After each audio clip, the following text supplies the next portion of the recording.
So it's my pleasure today to talk to Liz Kenner, director of Orgasm Inc. Thanks a lot, Liz, for talking to me today.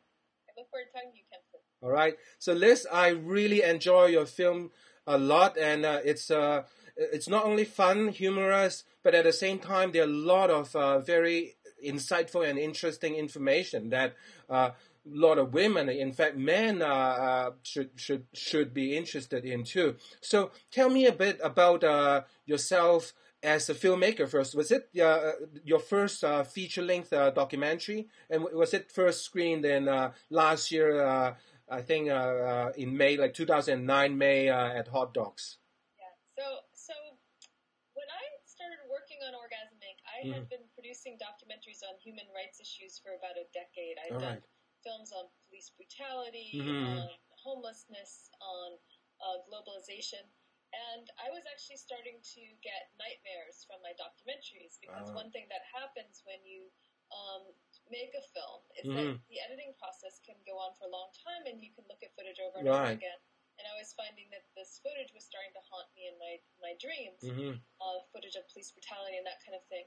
So I decided that my next documentary had to be on something that was pleasurable. I thought, well, why not make a documentary on pleasure itself? And what medicine has said about female pleasure over time in the past, looking at history. What did Freud say? What did doctors say in the 1500s? So I was doing sort of this historical look at women and pleasure, and then I was offered a job at a pharmaceutical company that was creating an orgasm cream for women. And I thought, oh, well, I'll take this job. And the job was actually to edit erotic video and intercut it with asexual video, and that was a big question. What's asexual video? What won't turn people on, right? So we ended up putting porn with documentaries about doorstops and about library cats. Thought, that's asexual. And so we intercut this, and then these videos were to be used in the clinical trials of this orgasm cream for women. And I gained permission to film my employers because I thought this will give me a contemporary look of what medicine is saying about women and pleasure. Right. So I'll come back to the gained like basically as documentary filmmaker, it's the release form that you got your employers to sign for this documentary. I'll come back to ask you some more question about that. But I guess little you know that by trying to make a film about orgasm, then you're going to again dig deep into some areas that it's not just pleasure, and in fact there are a lot of serious issue. So let me ask you, like, did you expect it to take you 9 years to make the documentary, and also did you also expect the kind of international attention, like judging from the press coverage around the world, BBC, PBS in Canada, and all the press coverage that you've got, that it gets so much attention? Well, when I made the film, I didn't set out to make an expose. I didn't set out to expose the pharmaceutical industry. What had happened was Vivus asked me to put these sort of fact screens up that said 43% of women suffer from female sexual dysfunction. Oh, okay. Fact screen as part of the documentary? Videos. Oh, the video itself? I mean the video for the test subjects? Yes. So it said 43% of women suffer from female sexual dysfunction. I thought, 43% of women. And I had been doing all this research, and I hadn't come across that term, female sexual dysfunction. And so I started getting curious about where this term had come from, and that's when I started realizing that there was more going on than just the creation of a drug, and that the pharmaceutical industry was also involved with creating a disease. And I think that because the film investigates this issue, beyond just the sort of the typical press releases that the media had been getting in the past, which they usually the media gets their information from the pharmaceutical industry because they hire PR firms to put out information that represents their drug as like the newest, latest coming, miracle that's going to help everybody. And they never hear another side. Like, is there really a need for this drug? Is there really a disease that this drug is going to help with?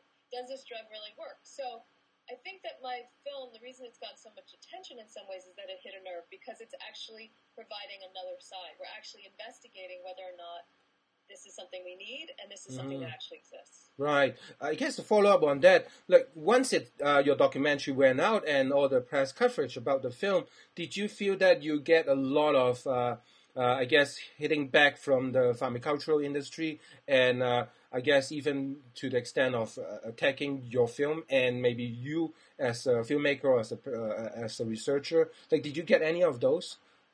Well, often when I'm interviewed, the media will speak with somebody who has a different opinion. And what I've noticed is that they often, like there's a therapist named Cheryl Kinsberg who often gets interviewed. And she's worked with a lot of these pharmaceutical companies.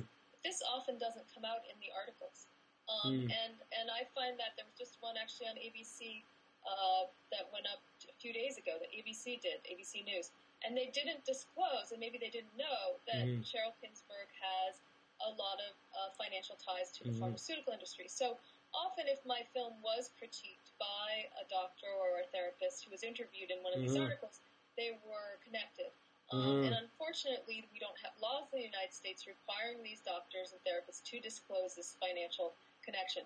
There are laws if they speak at a conference or they do anything within their professional realm that they must disclose these ties.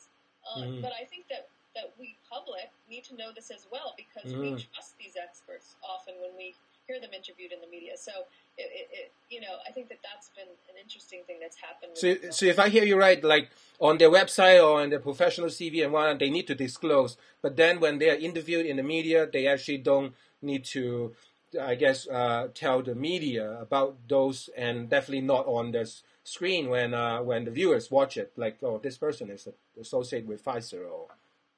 Exactly. So basically, when these doctors or therapists speak at a professional conference, for instance, they must disclose that they have financial ties. If they write papers that are published in peer-reviewed journals, they must reveal any of their financial ties. Any other places that they are supposed to do this when it's within their professional realm. But for some reason, there's nothing that says that they must disclose this when they are speaking to the general public. Yeah, that's on the radio, being interviewed for articles. And I think it does a real disservice to the American public because these doctors are basically paid spokespeople. They are advertisements that are being placed in these articles. And so, we require, if there's an ad in a paper, it's supposed to say, we're supposed to know that it's an ad, right? Right. Yeah. It's a real problem. Yeah. This leads to the question in the documentary. You actually quoted one of Oprah's, I guess, footage saying 43% of women, it's a secret epidemic of 43% of women experiencing sexual dysfunction in both type on screen when that clip was shown. So, and of course, in the documentary, you mentioned like what was the type of that author, right? Can you elaborate on that a little bit? Like, did you see more changes, or actually did Oprah do a follow-up story with you in it, or correct that impression? No. I mean, it's really unfortunate because what happened was there was this article that came out in the Journal of the American Medical Association saying that 43% of women suffered from female sexual dysfunction, and that this was greater than men, and that this was basically an epidemic.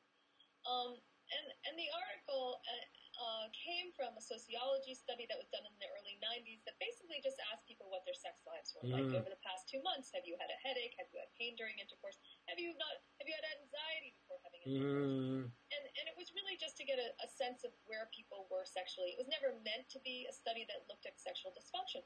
But basically, if you answered yes to any of these questions, it was determined when this sociology study was looked at again in the late 90s, when female sexual dysfunction came to be, they used that to say, oh, if you answered yes to one of these questions, then you have female sexual dysfunction. So it's a complete exaggeration.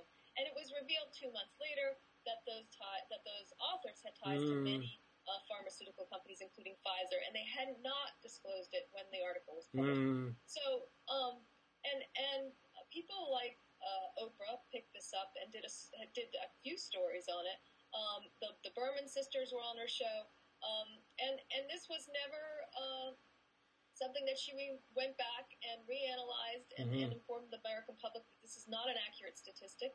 And in fact, the Berman sisters continue to be guests on her show, and Laura Berman continues to use that statistic to this day, and she is going to have her own television show on the Oprah Network, which will be launching in January. Oh, so I mean, it's not like it's ended. It's in fact, it's just the beginning. Just the beginning. Yeah. So there will be an even bigger platform for launching these types of products. Wow, it's unbelievable. So going back a little bit, you are actually quite involved in the documentary, right? You actually put yourself right into the documentary. Let me ask you about your doctor, Susan Bennett. Like, was she your? Has she been your doctor for many years? And did she, being your doctor and I guess a professor at Harvard, influence you in actually making this documentary? Yeah. Well, actually, she was my doctor before any of this happened.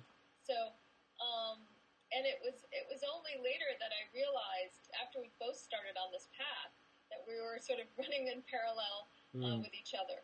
And so it was really fortuitous, because I'd had this relationship with her, that I was able to interview her.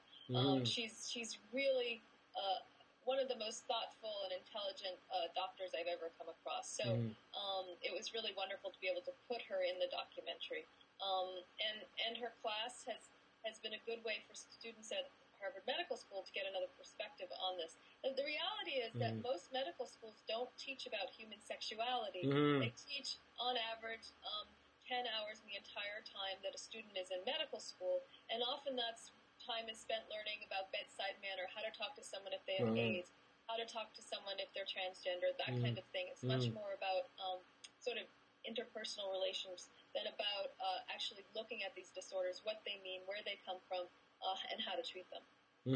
So it's not really the medical doctor side of thing. It's the, like you said, it's the bedside manner. So I guess is Dr. Bennett part of the, like, is her course part of the new wave of trying to teach that's the medical side of things to medical students? It's definitely, there's she's the beginning, and hopefully there will be a lot more medical schools that will introduce these kinds of courses, because I think that so many people now are going to their doctors and requesting sex aids, basically. And these doctors need to be prepared to ask the right questions and find out if people actually need a drug, which can have, potentially harmful side effects. Right. Or if there's something else going on in their lives, if they have sexual problems because they were sexually abused, or they have relationship problems, or any of those other types of things that come into play with sexuality. Right. I like a quote one of the researchers in the film said, I don't know if I mangle her name again, Leonard Tiffer. She said, you don't know if the woman has a problem having sex because her husband is cheating on her, or the other problems that she has in her life, or if she really has a medical condition. Can you talk a little bit about Dr. Tiffer, please? Yes, Dr. Leonard Tiffer has been running for many years the New View campaign for sexual problems, and it's this incredibly effective campaign that has been trying to counteract the pharmaceutical industry's very simple model of sexuality, which sort of reduces everything down to a biological problem. She's been very adamant that sexual function is complex and contextual and environmental, and she doesn't believe that female sexual dysfunction actually exists. Really? And she says that in the film. And so she has held conferences, she speaks out constantly in the media, she writes a lot of papers about this. And so I followed her as she tried to go up against the pharmaceutical industry and stop them from getting approval for their drugs. Right.